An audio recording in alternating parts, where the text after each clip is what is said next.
ನೋಡ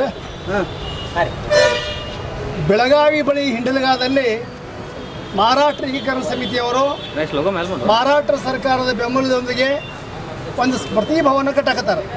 ಸ್ಮೃತಿ ಭವನ ಅಂದ್ರೆ 1986ರ ಸೀಮಾ ಲಡಾಯಿ ಗಡಿ ಚಳವಳಿ ಕಾಲಕ್ಕೆ ದೊಡ್ಡ ಪ್ರಮಾಣದ ಹಿಂಸಾಚಾರ ನಡೀತು. ಮಾರಾಟದಿಂದ ಸಾವಿರಾರು ಶಿವಸೈನಿಕರು ಬಂದರು. ಬೆಳಗಾವಿ ತುಂಬ ಕನ್ನಡ ಶಾಲೆ ಪತ್ರಿಕಾಲಯದಲ್ಲಿ ಬೆಂಕಿ ಹಚ್ಚಿದರು. ಪೊಲೀಸರು ಸುಡು ಪ್ರಯತ್ನ ಮಾಡಿದರು. ಬೆಳಗಾವಿಗೆ ನೀರು ಪೂರೈಸುವಂಥ ಕೊಳವೆಗಳನ್ನು ಒಡೆದ್ರು, ಅದರ ವಿಷಪ್ರಾಶನ ಮಾಡುವಂಥ ಕೆಲಸಗಳಿಗೆ ಕೈ ಹಾಕಿದರು. ಈ ಸಂದರ್ಭದಲ್ಲಿ ಹಿಂಡಲಗಾ ಪಂಪಿಂಗ್ ಸ್ಟೇಷನ್ ಬೆಂಕಿ ಹಚ್ಚೋರು ಸುಟ್ಟರು.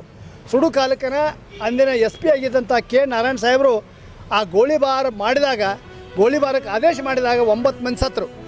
ಅವರು ಹುತಾತ್ಮರು ಅಂತ ಇವ್ರು ಬಿಂಬಿಸಲಿಕ್ಕೆ ಪ್ರತಿ ವರ್ಷ ಪ್ರಯತ್ನ ಮಾಡ್ತಾರೆ. MES ಅವರು ಅವ್ರು ಹುತಾತ್ಮರು ಅಂತೇಳಿ 86ರಿಂದ ನಡೆದೈತಿದ್ದು. ಕಡೆಗೆ ಅವರು ಪ್ರತಿ ವರ್ಷ ಪೂಜೆ ಮಾಡ್ಕೋవాలి ಬಿಡೋದು ನಾವು ಅಂದೇವಿ.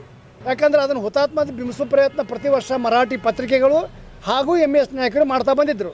ಈಗ ಅವರು ಒಂದು ಏನು ಕೈ ಹಾಕಿರು ಅಂದ್ರೆ ಅಲ್ಲೊಂದು ಸ್ಮೃತಿ ಭವನ ಕಟ್ಟಿ ಅವ ಹಿಂಸಾಚಾರದ ಸತ್ತವ್ರನ್ನೆಲ್ಲ ಫೋಟೋ ಹಾಕೋದು, ಅವರೊಂದು ಸಾಕ್ಷಿ ಚಿತ್ರ ನಿರ್ಮಾಣ ಮಾಡೋದು, ಅದನ್ನು ತೋರಿಸುವಂಥ ಅದನ್ನು ಕರ್ನಾಟಕ ವಿರೋಧಿ ಬೆಳಗಾವಿ ಜಿಲ್ಲಾಡಳಿತ ವಿರೋಧಿ ಕೇಂದ್ರವನ್ನಾಗಿ ಮಾಡೋದು.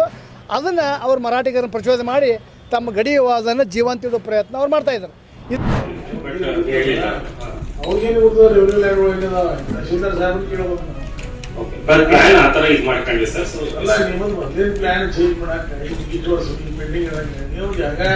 ಆ ಭಾಗದ MLA ಕೇಳ್ತಾರೆ, ನೀವು ಮಾಡ್ತಾರೆ. ಯಾವ್ದ ಆ ಭಾಗದ MLA ನೀವೇ ಸರ್. ಮತ್ತೆ ನೀವು ರಿಪೋರ್ಟ್ ಹಾಕ್ಬಿಡೋದು ನಾನೇ ಕ್ಯಾನ್ಸಲ್ ಆಗಿ ನೀವು ರಿಪೋರ್ಟ್ ಹಾಕ್ಬಿಟ್ಟು ಜಾಗ ಇಲ್ಲ ಅಂತಂದ್ರೆ ನಾವು ಜಾಗ ಕೊಡಿಸ್ತೇವೆ.